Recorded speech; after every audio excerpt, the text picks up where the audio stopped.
どっちなんだい？これがエルバフ。どうも、ワンピースの謎を解く仮面 YouTuber、ゆれてなんぼのゆでろんです。ありがとうございます。いいね。チャンネル登録してね。今回考えたいのはエルバフの意味です。エルバフというネーミングにはどんな意味があるのでしょうか。一緒に考えていきましょう。よろしくお願いします。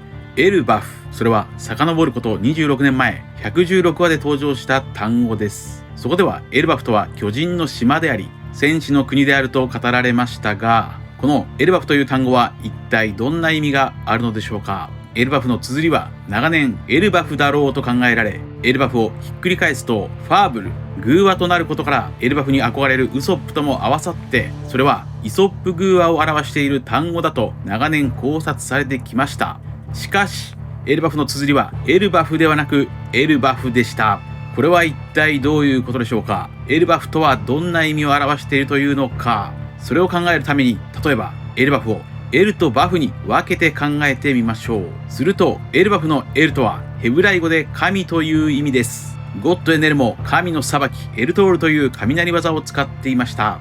一方エルバフのバフとはバホメット、悪魔という意味でしょうか。これはバホメットの短縮表現がバフだとされているからです。つまりエルバフとは神と悪魔、エルとバフか、いや神か悪魔か、エルかバフか、敵か味方か。エルバフとはそのような意味になるかもしれません。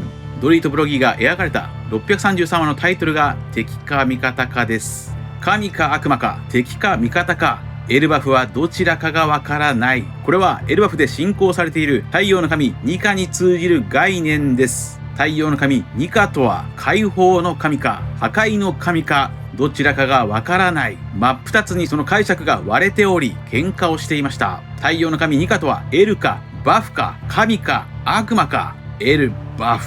さらにかつて世界で暴れていたエルバフの巨人たち自身もその評価は真っ二つになっています。神か悪魔か敵か味方か、解放の神か破壊の神か、エルかバフか、どっちなのか。ドリーとブロギーもどっちの獲物が大きいか、そんな理由で100年間も決闘していました。これがエルバフという名前の意味でしょう。エルなのかい、神なのかい、バフなのかい、悪魔なのかい、どっちなんだい。これがエルバフ。エルバフの意味です。しかしこれでまだ終わりではありません。エルバフという名前にはもう一つ仕掛けられた意味がありそうです。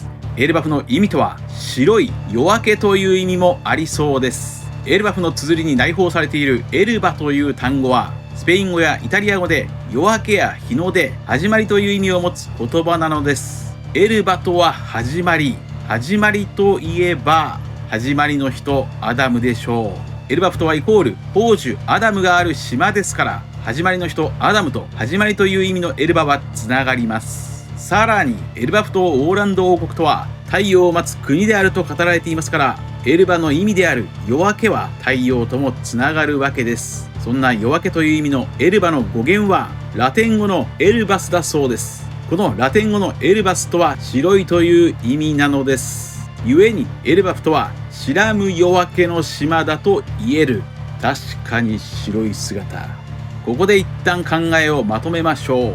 26年前に登場したエルバフという名前はエルかバフか神か悪魔かどちらなのかわからないという意味と、白む夜明けエルバ、これらの意味がかかっていそうです。これは解放の神か破壊の神かわからない真っ白な太陽の神ニカのイメージと合致していますから、小田先生は26年前からすでにニカを設定していた可能性があります。エルバフの巨人ブロギーはニカッと笑って登場していました。するとドリーが26年前に語っていた戦いの神エルバフとは太陽の神ニカのことを表していたのかもしれません。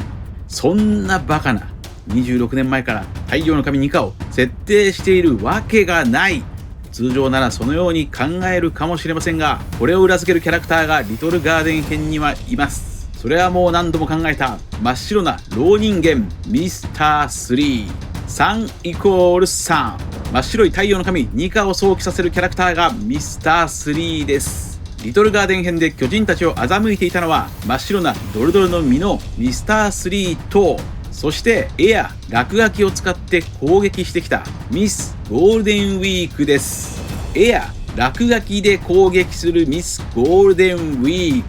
ミスター3がもしも太陽の神ニカのヒントキャラならば、ミスゴールデンウィークとは古代の落書き絵である神殿ハーレーに描かれた太陽の神ニカともつながるというのか。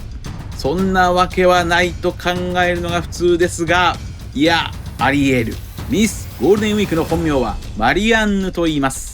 マリアンヌとは画家ドラクロワの代表的な絵画、民衆を導く自由の女神。その女神の名前がマリアンヌであり、これはフランス革命を象徴する女神ですから、自由を求めて奴隷を解放する戦士、太陽の神ニカのイメージと重なっています。となると、ミスター3の本名ギャルディーノとは何なんでしょうか。ギャルディーノの由来はおそらくサンガルディーノかもしれません。サンガルディーノとはイタリアのカトリック教会の大司教。彼は貧しい人々や投獄された囚人たちを助けた聖人です。ちなみにミスター3も囚人エースを助けていました。そのように考えると、やはりミスター3とは3=3。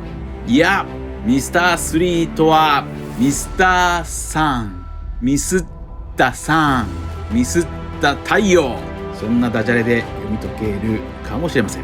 そんなミスター3の能力は真っ白なローの能力でしたから、やはり小田先生は26年前から太陽の神ニカを設定していたと考えられそうです。なぜなら小田先生はワンピースを連載する27年以上前からゴムの木の精霊について考えていたからです。ゴムの木の精霊、木の精霊。ここでエルバフと精霊についても考えてみましょう。エルバフのエルバとは調ぶ夜明けの意味だと考えましたが、それはスペイン語やイタリア語での話です。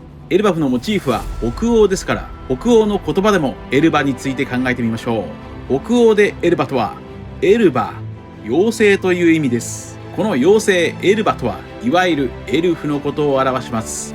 北欧神話やバイキングの物語にはエルフの存在は欠かせませんから、エルバフに妖精エルフが現れても不思議ではありません。例えばエルバフの展開にはエルフが住んでいるかもしれません。もしもそうであれば、エルバフのエルフとはここまでずっと考えてきた月の民なのかもしれません。例えば耳の長いエルフこと月の民がエルバフの展開に登場する、そんな可能性もあります。以上です。26年前に小田先生が設定したエルバフという言葉はリトルガーデン編で登場しており、その要素の全てが太陽の神ニカにつなげることができそうです。そのように考えていくと、今後の予想としてはリトルガーデン編で長年戦ってきたドリーとブロギーの戦いはエルバフ編のロキとハイルディンに対応するかもしれません。もしもそうであれば、ロキとハイルディンは戦いの後ブロギーが泣いていたように、ハイルディンもまたロキへの誤解が解け、真実を知った時涙を流すかもしれません。それは例えば父親ハラルドの闇を知ったロキは実はハイルディンを遠ざけるためにわざといじめていたという可能性です。そんな展開も十分に考えられます。最後にもう一つ、ロキイコールニーズホック説も考えてみましょう。ここまで何度も考えているロキイコールニーズホック説ですが、今回はニーズホックという言葉の語源を考えてみましょう。ニーズホックのニーズとは北欧の言葉で悪意や呪い、恥という意味です。そしてホックとは噛みつくものという意味ですから、ニーズホックとは呪われた噛みつくもの、恥さらしのドラゴン、そんなような意味だとわかります。一方、ロキの異名はエルバフの恥、呪われた王子と呼ばれていました。恥と呪いはどちらも北欧の言葉でニーズという意味なのです。このことからロキイコールニーズホック説は有力な候補の一つとなるわけです。さらにニーズホックは怒りに燃えてうずくまるものとも呼ばれ、これもロキのイメージに合致しています。次に雷竜についても考えてみましょう。なぜニーズホックを表す漢字に小田先生は雷竜と設定したのか。実際の北欧神話のドラゴンニーズホックには雷のエピソードはなく、これは小田先生のオリジナルです。雷竜と書いてニーズホック、ここに違和感を感じます。そんな雷竜という言葉は我々の世界では竜脚類の恐竜を表す異名として使われています。雷竜とはブロントサウルスのような巨大な恐竜が歩く時、雷が落ちた時のように地響きがするだろうと考えられて名付けられた名前です。ここで再びリトルガーデン編とエルバフ編の共通点を考えてみましょう。リトルガーデン編とエルバフ編の共通点はたくさんあります。エルバフの巨人ドリート・ブロギーもそうですが、リトルガーデン編のルイヤーノートとエルバフ編のルイヤーノートはもちろん恐竜も共通点です。リトルガーデン編では恐竜竜脚類の首が真っ二つになっていました。エルバフ編でも恐竜竜脚類の首が真っ二つになっていました。そしてそれぞれでその竜脚類の恐竜の肉を焼いて食べていました。この竜脚類の異名が雷竜ですから、つまり1145話でロキたちは雷竜の肉を食べた、そういうことになるのです。ロキは雷竜を食べた。ロキは雷竜ニーズホックの悪魔の実を食べた。そのように考えることがワンチャン可能です。この他にもこちらの動画で考えたように、北欧の民話には呪われた竜の王子、竜王の話もあり、さらに3年前から考えてきたエルバフ編イコールドラクエ、ドラゴンクエストの竜王とローラ姫のつながりもあります。以上です。今回はエルバフやニーズホックの言葉の語源からその意味を探ってみました。皆さんはどう思われましたか？ご意見や考察してほしい謎があればコメント欄までよろしくお願いします。ありがとうございました。